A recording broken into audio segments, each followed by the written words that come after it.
শীতের সিজনে বাজারে গেলেই কিন্তু এই বেথর শাক বা বাথুয়া শাক ভীষণভাবে নজরে আসে। দেখতেও কিন্তু শাকগুলো ভারী চমৎকার আর খেতেও বেশ সুস্বাদু, সেটা আমার মনে হয়, আমার বাচ্চাদের মনে হয় না।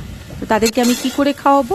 বেথর শাকটাকে আমি পুর করে নিয়েছি, তারপর পরোটার মধ্যে ভরে দিয়েছি বেথর শাকের পরোটা বা পরাঠা যাই বলুন না কেন। আটার মধ্যে লবণ আর জোয়ান দিয়ে মেখে তারপর একটু তেল বুলিয়ে কিছুক্ষণ রেস্টে রেখেছি। অন্যদিকে বেথর শাকগুলো কেটে ধুয়ে জল ঝরিয়ে সেদ্ধ করে নিয়েছি একটুখানি। তারপরে সেটার মধ্যে কাঁচা পেঁয়াজ, কাঁচা লঙ্কা, ধনে জিরে গুঁড়ো, আমচুর পাউডার আর দিয়ে দিয়েছি বিট লবণ দিলে কিন্তু একটু টেস্টটা ভালো হয়।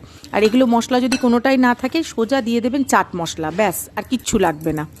তারপরে এইরকমভাবে বড় করে লেচি কেটে তার মধ্যে বেথর শাক আর আলুর যে পুরটা তৈরি করেছিলাম সেটা ভরে দিয়েছি। তারপর সেটাকে লেচি কেটে যেমন করে আমরা পরোটা বানাই বা পরাঠা বানাই, ঠিক সেইভাবে আমরা আটা দিয়ে বেলে নিয়েছি। প্রথমে সেঁকে নিয়েছি, তারপর সাদা তেল দিয়ে সেটাকে আমি ভেজে নিয়েছি। ব্যাস তৈরি হয়ে গিয়েছে দুর্দান্ত স্বাদের শীতের বেথর শাকের পরাঠা।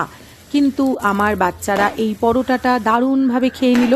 কিন্তু শুধু শুধু যদি ভাতে দিই তাহলে তাদের নাক সিটকানো আর দেখে কি। তো যাই হোক, আপনারাও একবার ট্রাই করে দেখতে পারেন, শীতের সিজনে কিন্তু মন্দ লাগবে না। অবশ্যই ভালো থাকবেন, সুস্থ থাকবেন, সবাইকে ভালো ভালো রাখবেন। নমস্কার।